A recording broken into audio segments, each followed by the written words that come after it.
महाराष्ट्रातही दोन ठिकाणी पोटनिवडणुका झालेल्या आहेत आणि त्याचेही निकाल आज लागतात। सगळ्यात महत्त्वाची हाय व्होल्टेज जागा ती म्हणजे बारामती आणि राहुरी पोटनिवडणुकीचा आज निकाल येणार आहे। बारामतीच्या निकालाकडे संपूर्ण महाराष्ट्राचं लक्ष आहे।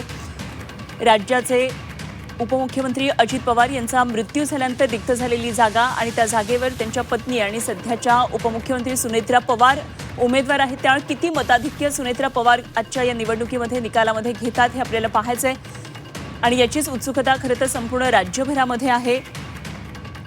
तर बारामतीकर अजितदादांनंतर सुनेत्राताईंना भरभरून प्रेम देणार का? राहुरीची जनता इकडे अक्षय कर्डिलेंना साथ देणार का याकडे लक्ष आहे। तर या पोटनिवडणुकांमध्ये झालेल्या मतदानानंतर आता सगळ्यांचं लक्ष आजच्या मतमोजणीकडे।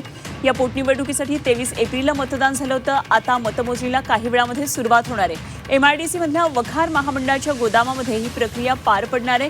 तर या निवडणुकीमध्ये सुनेत्रा पवार विजय त्यांचा निश्चित असला तरी किती मताधिक्य घेणार याची उत्सुकता आहे। तर राहुरीमध्ये भाजपचे आमदार शिवाजीराव कर्डिले यांच्या निधनामुळे रिक्त झालेल्या राहुरी विधानसभा मतदारसंघात ही पोटनिवडणूक झाली आणि या पोटनिवडणुकीत 7 उमेदवार रिंगणामध्ये आहेत। तर शिवाजीराव कर्डिले यांचे चिरंजीव अक्षय कर्डिले भाजपचे उमेदवार आहेत। राष्ट्रवादीकडून गोविंद मोकाटे, वंचितकडून संतोष सोळके यांच्यामध्ये लढत आहे। तेव्हा या ठिकाणी कोण बाजी मारणार? अक्षय कर्डिलेंना राहुरीकर साथ देणार का याकडे लक्ष असेल।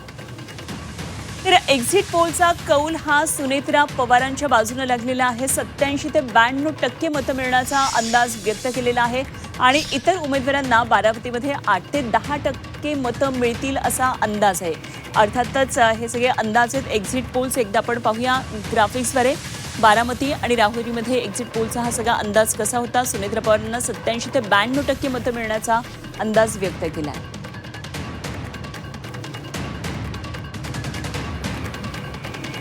तर इतर उमेदवारांना 8 ते 12% मतं मिळण्याचा अंदाज आहे।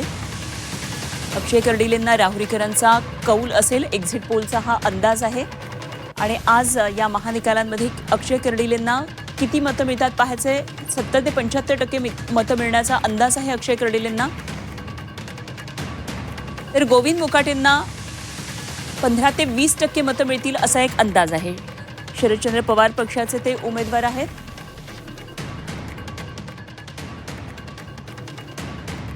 आणि बारामतीमधून आढावा घेतला आमचे प्रतिनिधी जावेद मुलानी यांनी। बारामती विधानसभा पोटनिवडणुकीच्या मतमोजणीची प्रक्रिया जी आहे ती आता 8 वाजता सुरू होणार आहे। मी सध्या बारामतीतील मतमोजणी केंद्रावर आहे। आपण पाहू शकता की या ठिकाणी काही वेळातच आता मतमोजणीच्या प्रक्रियेला सुरुवात होणार आहे।